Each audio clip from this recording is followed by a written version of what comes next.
One way of keeping ahead of rising prices is to give yourself a pay rise that's 4 times the rate of inflation. Vladimir McTavish. Greetings from Royal Family. Lud my channel. Want to heat your house more affordably? Why not burn outdated issues of the Daily Express in your fireplace instead of pricey wood? Do you want to buy less toilet paper? Use the Daily Express to clean your behind. Want to cut back on pointless spending by £1 each day? Don't even consider purchasing the Daily Express. The cost of living situation is now being exclusively covered by a correspondent for BBC News. Although it was covered in The Guardian, most of the media seem to have missed one encouraging story about how a man in his 60s is managing mounting expenditures. King Charles has devised a clever scheme to stretch his family's budget by giving himself a pay raise of 45% over the next 2 years. That is one strategy for avoiding price increases. Boost your salary by 4 times the rate of inflation. Thank you. Please subscribe to my channel. It's not exactly accurate to suggest that he gave himself this substantial pay raise without the necessity for consent from Parliament. Rishi Sunak and Jeremy Hunt gave it to him. There was no need to engage in a protracted bargaining process or visit an impartial pay review body.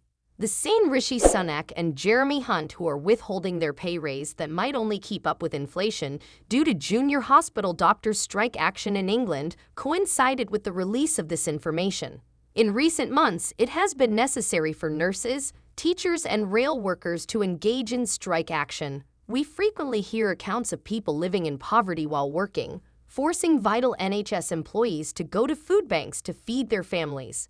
However, a public sector employee may receive a compensation increase of 45%. Strangely enough, the cost of living crisis reporter for the BBC overlooked that news. So why is his income increasing by such a large amount? Since he started working there last year, productivity hasn't exactly increased noticeably. And if I recall correctly, he frequently discussed slimming down the royal family at the time. Would Charles have gone on strike if he hadn't received his pay increase? The truth is that if he did, nobody would notice. The weary old cliché that the king and his family contribute millions of pounds to the economy through tourism is frequently repeated by royalists.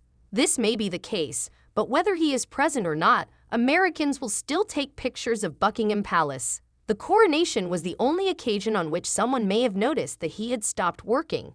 In other terms, he lived just one day. Of course, even the most ardent Republican might decide it was worthwhile paying the price to prevent the rather obese, scary brother from becoming monarch if enough royals sided with them such that Prince Andrew assumed the throne.